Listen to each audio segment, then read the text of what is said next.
muuqaalka laa garay kadib subscribe calaamad guduudan taabo gambareelka furo mahadsanid muuqaalkana siina share garay ninkaas arkaysaan waa walaalkan Yackow oo aad iyo aad u xanuunsan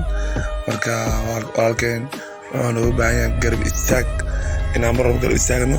u duceyno ilaahay inuu xanuunka ka kiciyo maaha inaan mar walba propaganda waa la sahray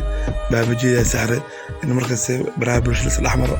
waayaalo warka waa isku qaban doona maalinta aakhiro la isku cafinayo qofka hadda beenta ka sheegaysa hadda maanta dhinto qofka cafi doonto ma jirto walaalayaalow iska dhaafa propaganda beenta dadka asxaabta walaalaha isla soo shaqeey jiray in la isku diro ma fiicno marka walaalka Yackow kaliya wuxuu noogu baahan yahay garab istaag inaan u duceyno ilaahay u tuugno inuu ilaahay xanuunkan ka qaado marka waa asxaabay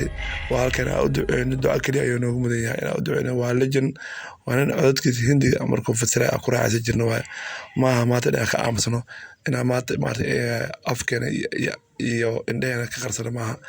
asxaabay loo duceeyo ninkaas waa legend Yackow ducadan kaliya ayuu u baahan yahay asxaabay u duceeyo please